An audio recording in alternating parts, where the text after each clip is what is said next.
जय हिंद दोस्तों, काफ़ी दिनों बाद एक लंबा वीडियो बना रहे हैं। मैटर ही कुछ ऐसा है, तो आप प्लीज़ थोड़ा धैर्य बनाए रखिएगा और वीडियो को पूरा देखिएगा। संसद में जया बच्चन जी का बयान सुना।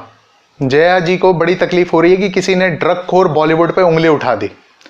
जया जी कहती हैं कि जिस थाली में खाया उसी थाली में छेद कर रहे हैं, क्योंकि ड्रग्स के बारे में बोला जा रहा है। वाह जया जी, बड़ी फिक्र हो रही है अपनी थाली की। वैसे जया आंटी अभी तक कुंभकर्ण वाली नींद सोई हुई थी। बॉलीवुड की थाली जब तार तार हो रही थी तब जया आंटी चद्दर तान के सो रही थी। आज अचानक आंटी जी को उस थाली में छेद भी नजर आने लग गए।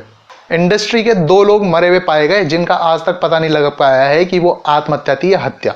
तब जया आंटी को इंडस्ट्री वाली इस थाली की फिक्र नहीं हुई। पुलिस और सरकार उनको जबरदस्ती सुसाइड केस दिखाकर रफा दफा करने की पूरी कोशिश कर रही है। तफ्तीश के नाम पे फिल्म इंडस्ट्री के कुछ जाने माने लोगों को बेवजह पुलिस थाने के चक्कर कटवाए जा रहे हैं जिनका इस केस से कोई लेना देना नहीं। तब जया आंटी के फिल्म इंडस्ट्री वाली थाली सुरक्षित थी। सुशांत के परिवार को फेयर ट्रायल के लिए सुप्रीम कोर्ट तक जाना पड़ा, तब जया आंटी की थाली में डेंट तक नहीं पड़ा। इस फिल्म इंडस्ट्री की एक महिला कलाकार को हरामखोर बोला जा रहा था। महाराष्ट्र आने पे जबड़ा तोड़ने की धमकी दी जा रही थी, तब कहां थी आंटी आपकी ये थाली? उसी कलाकार का घर जबरन तोड़ दिया गया, तब फिल्म इंडस्ट्री की थाली महफूज थी। तो जया जी, बॉलीवुड की थाली में तो छेद नजर आ रहे हैं, लेकिन इस ड्रग खोरी से देश की थाली में जो छेद हो रहे हैं वो नजर नहीं आ रहे आपको।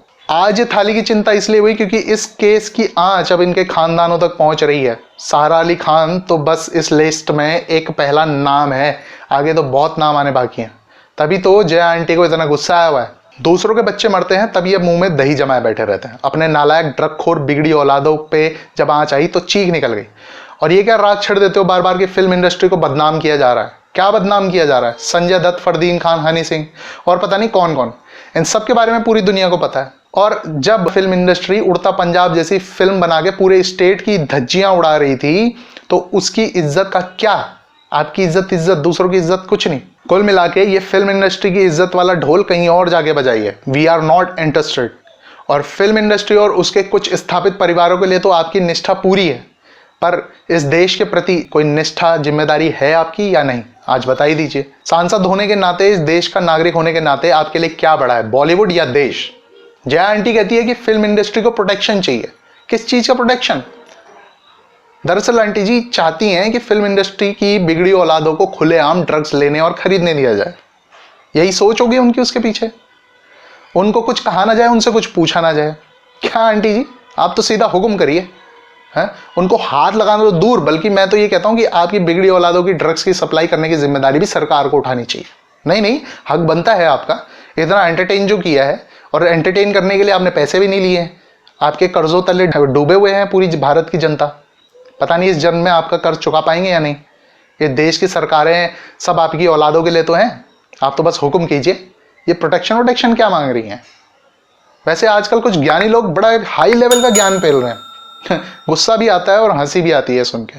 कहते हैं ये लोग सिर्फ ड्रग्स ही तो लेते हैं, ये उनका पर्सनल मैटर है, उनका शरीर खराब होगा, हमें क्या, और इनको पकड़ के जेल में डालना तो बिल्कुल ही गलत है। सिर्फ ड्रग्स ही तो लेते हैं, ऐसा कौन सा पहाड़ तोड़ दिया? तो भैया ऐसा है, ये ड्रग्स का जहर जो लेता है ना, वो अपना नुकसान तो करता ही है। वो मरे तो मरे, हमें कोई नहीं, लेकिन इसको पर्सनल मैटर कह के हल्के में लेना बिल्कुल गलत है। ये नेशनल सिक्योरिटी का मसला है। और आप लोग भी ये बात समझ लो कि ये ना तो भाजपा की बात है, ना कांग्रेस की, ना शिवसेना की।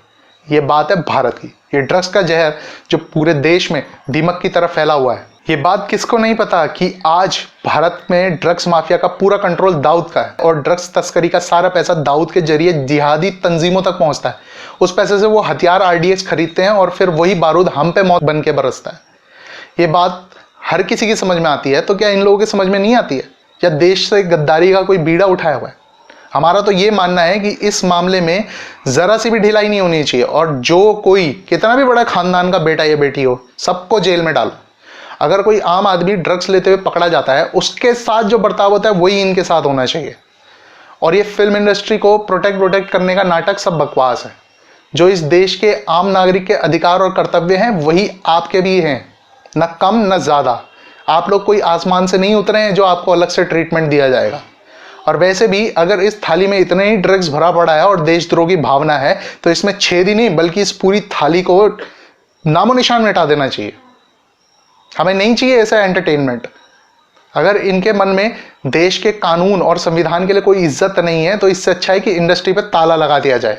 देश का युवा इनकी बकवास में वक्त बर्बाद करने की बजाय पढ़ने और खेलने में ध्यान लगाएगा तो देश को फायदा है।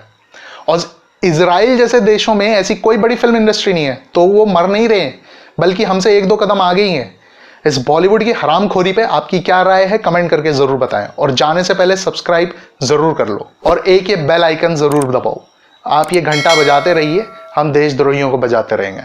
चलिए आज के लिए बस इतना ही, आज्ञा दें। जय हिंद, वंदे मातरम।